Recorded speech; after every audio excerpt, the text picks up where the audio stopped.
नाज़रीन, कानून वारे वफ़ाक़ी वज़ीर आज़म नज़ीर तारड़ चयो आहे त पंजाब ऐं केपी असेंबलियुनि खे हिकु शख़्स जी अना जे वर चाढ़ियो वियो आहे। साफ़ ऐं शफ़ाफ़ चूंडूं करण लाइ इलेक्शन कमीशन बाइख़्तियार आहे। क़ौमी असेंबली में ख़िताब कंदे वफ़ाक़ी वज़ीर चयो आहे त ॿिनि जजिस सोमोटो वठण जे हवाले सां ज़हन खोले छॾियो आहे। 7 रुकनी बेंच जे 6 जजिस अक्सरती फ़ैसिलो करे छॾियो आहे ऐं दरख़्वास्त ख़ारिज करे छॾी आहे। बाद में 5 रुकनी बेंच जोड़ी त 2 जी राय वरती वई। वो बिल इस हाउस में पुट किया गया, प्लेस किया गया और इस मोअज़्ज़ज़ ऐवान ने वो बिल रिजेक्ट कर दिया। दोबारा जब ये मामला सुप्रीम कोर्ट ऑफ पाकिस्तान को रिपोर्ट किया गया कि जी ये सूरत हाल हुई है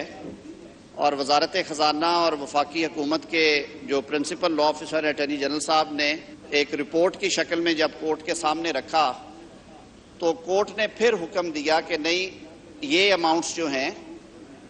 21 अरब रुपए की, वो उन्होंने स्टेट बैंक ऑफ पाकिस्तान को हदायत की कि वो ये रकम फेडरल कंसोलिडेटेड फंड में से अवेलेबल करेगा और वजारत ख़जाना से कहा गया कि आप ये रकम जो है इलेक्शन कमीशन को भिजवाएंगे और आप उसकी एक्स पोस्ट फैक्टो अप्रूवल जो है वो कौमी असम्बली से ले लेंगे। ऐसी सूरत हाल से 2-4 सूरत हाल में कौमी असम्बली की कायमा कमेटी बराए ख़जाना ने इस मामले का नोटिस लिया। उन्होंने मीटिंग कॉल की जिसमें उन्होंने मुझे भी दावत दी और लीगल पर्सपेक्टिव से मेरी राय भी उन्होंने ली। जनाब स्पीकर, अगर हम आइन का मुताला करें तो आइन के आर्टिकल 81, 82, 83, 84 में और बल्कि ये आर्टिकल 73 से शुरू हो जाती है सारी स्कीम। एक चीज़ जो है वो बिल्कुल क्लैरिटी के साथ दर्ज है कि फेडरल कंसोलिडेटेड फंड में चार्ज्ड एक्सपेंस के अलावा, और चार्ज्ड एक्सपेंस मैंने पहले इस ऐवान में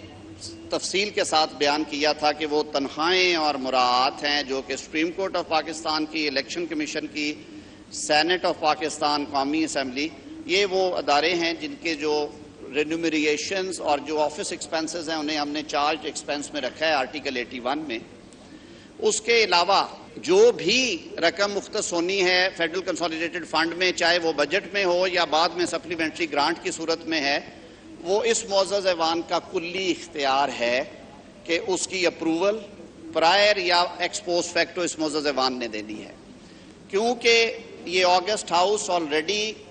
इस मामले के ऊपर अपनी राय दे चुका था, तो स्टैंडिंग कमेटी ने वजारत ख़जाना को हुक्म दिया